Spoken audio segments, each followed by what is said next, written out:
This program is brought to you by Fast Signs of Durango. More than fast, more than signs. Fast Signs. The election of 2 renewable energy candidates to the Plata Electric Association Board of Directors in May reflects a growing concern among co-op members over the organization's slow adoption of renewable energy resources in its power grid. But switching from coal power to solar, wind, or even geothermal electric generation isn't as easy as flipping a switch to turn on a light. Durango TV News will tackle the complexities of the power grid in a 3-part series this month called Your Power, Your Pocketbook.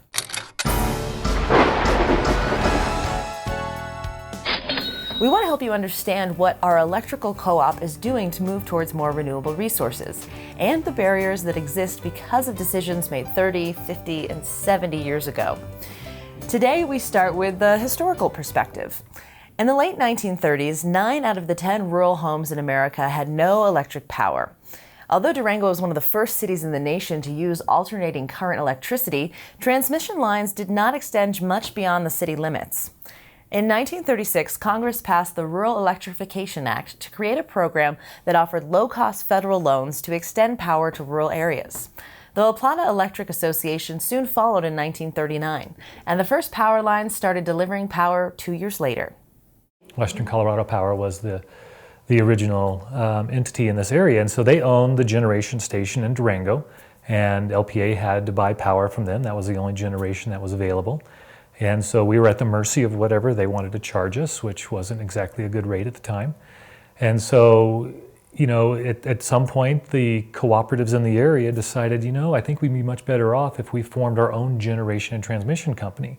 However, due to our rural nature, we aren't going to get the economies of scale that somebody in the big cities would get. So if we all join forces and put a centralized generator over here, then that can come about and we can make that happen.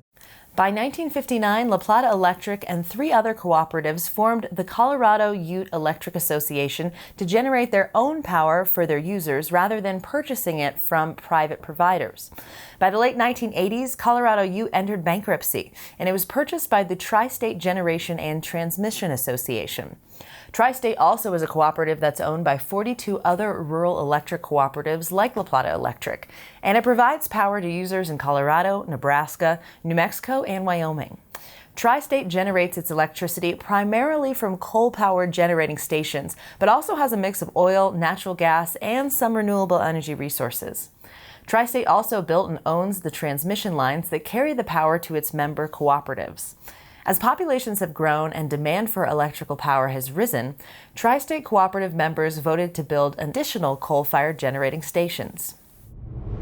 When you're putting in these generators that are very costly, very capital intensive, you don't want to necessarily pay for all that up front, just like you normally don't pay cash for a house. You take out a mortgage, right? So very similar instance to what happens here where the G&Ts are formed and they say, well, we're going to make all this investment, but we need to know that you are going to be buying from us to recuperate those costs over that long period, over the life of that asset. And so that's why those long-term agreements show up, is that it's like, hey, we are going to put this in, but you need to be buying from us. And then whenever additional generation resources, time goes on, LPA grows, other communities grow, at some point there's the need for additional generation again.